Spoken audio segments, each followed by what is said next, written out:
Nasi bungkus menjadi faktor yang sangat menentukan dalam peristiwa G30 SPKI. Distribusi logistik berupa makanan merupakan barometer yang bisa digunakan dalam menilai kekuatan lawan. Sebenarnya hal ini sudah dipersiapkan oleh sang pimpinan G30S dengan memanfaatkan kamp pelatihan Sukwan dan Sukwati yang memiliki fasilitas dapur umum. Logistik yang dipergunakan juga mengambil dari stok bahan makanan di gudang kamp pelatihan tersebut. Logistik yang dipersiapkan cukup untuk kebutuhan operasi militer 1 hari penuh.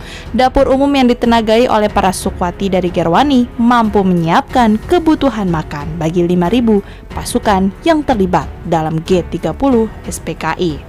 Lokasi yang berjarak sekitar 24 km dari dapur umum yang terletak di Lubang Buaya. Makanan rencananya akan dikirim ke kawasan Medan Merdeka, lokasi di mana pasukan Bima Sakti ditempatkan.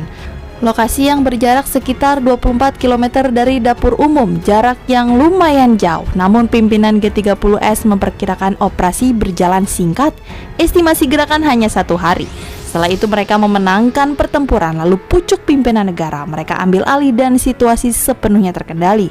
Namun nyatanya perhitungan itu salah. Usai menyiarkan pengumuman RRI, situasi Jakarta terjadi cukup mencekam. Jalan-jalan banyak yang diblokir sehingga membuat tim logistik tak mampu antarkan makanan tepat waktu. Mobil logistik bergerak dari Lubang Buaya sekitar tengah hari 1 Oktober 1965. Namun jalan dari Cilitan ke arah Pondok Gede ditutup oleh anggota Kodam Jaya. Mobil logistik akhirnya berputar-putar mencari jalan alternatif. Tak jarang mobil berhenti untuk menghindari pemeriksaan dari tentara yang berjaga. Dan baru bisa mencapai lokasi sekitar tengah malam. Tim logistik tidak mengetahui bahwa saat itu RRI dan kantor pusat Telkom sudah direbut kembali. Tim logistik hanya mengenali seragam pasukan tersebut yang mana sama persis dengan pasukan yang berangkat dari Lubang Buaya.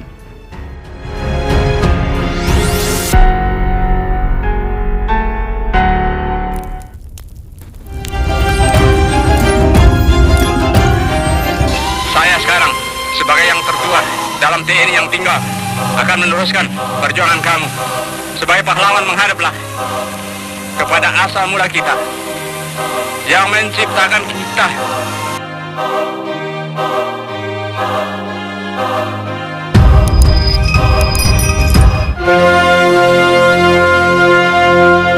Betul bahwa pasukan yang berjaga di situ merupakan Yon 530, tapi saat itu pasukan tersebut sudah kembali di bawah Kostrad. Jadi setelah Yon 530 menyadari kekeliruan mereka yang sempat ikut bersama G30S, akhirnya kembali ke Kostrad. Setelah RPKAD berhasil merebut RRI dan Telkom, kedua objek vital tersebut sekarang menjadi tanggung jawab RPKAD karena operasi pembebasan Halim akan segera digelar. Maka pasukan Yon 530 ditugaskan oleh Pangkostrat untuk menjaga RRI dan Telkom menggantikan RPKAD yang akan dikerahkan ke Halim. Setelah menurunkan makanan, tim logistik langsung kembali ke Lubang Buaya. Sementara nasi bungkus sudah dibagikan ke Yon 530. Namun betapa kagetnya pasukan tersebut yang menjumpai bahwa nasi bungkus ternyata sudah basi. Di kantor Telkom ada sebuah warung nasi yang pemiliknya baru tiba. Sekitar jam 4 pagi pemilik warung sudah mempersiapkan dagangannya. Sebagian sudah dimasak di rumah, beberapa menu belum dimasak. Si pemilik warung ternyata biasa masak sebagian dagangannya di warung tersebut. Melihat ada pemilik warung datanglah seorang perwira Kostrad menemui sang penjaga warung. Dengan sedikit rasa sungkan dan malu, perwira tersebut meminta tolong agar makanannya dipergunakan untuk logistik tentara. Di luar dugaan, pemilik warung begitu dengan senyuman dan keramahannya mempersilahkan makanannya disantap oleh para tentara. Tanpa meminta bayaran sepeser pun, pemilik warung rela memberikan dagangannya dengan penuh keikhlasan. Kejadian ini pun dilaporkan ke Kostrad oleh Ali Murtopo. Diajukanlah bon pengeluaran logistik kepada Pangkostrat.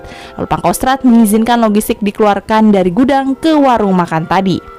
Tak tanggung-tanggung, satu truk logistik dikerahkan kepada pemilik warung untuk dimasak, komplit dengan minyak tanah. Akhirnya warung tersebut dijadikan dapur umum untuk tentara Kostrad yang berjaga di situ. Sang pemilik warung mengajak para tetangganya untuk ikut membantu memasak menu makan bagi para tentara. Hingga 5 Oktober 1965, akhirnya situasi ibu kota pulih kembali. Sisa logistik tak ditarik oleh Kostrad, tapi diberikan kepada pemilik warung serta para warga yang ikut memasak. Ya, itulah sekelumit kisah di balik operasi penumpasan G30 SPKI, di mana peran aktif masyarakat ikut menentukan kesuksesan operasi penumpasan. Tanpa pamrih, tanpa mengharapkan upah atas keringat mereka, sebuah bagian dari perjuangan yang tak bisa dilupakan, juga pengorbanan yang hingga kapanpun tak akan bisa terbayarkan dengan materi. Semoga Allah Subhanahu wa Ta'ala memberkahi kehidupan beliau-beliau, melimpahkan rejeki bagi anak dan cucunya, tanpa mengurangi rasa hormat dan penghargaan setinggi-tingginya bagi almarhumah patriot pembela Pancasila. Meskipun mereka hanya berjuang di dapur, namun berkat keikhlasan dan kesabarannya, pasukan ABRI yang dibantu oleh beliau berhasil menumpas para pemberontak komunis.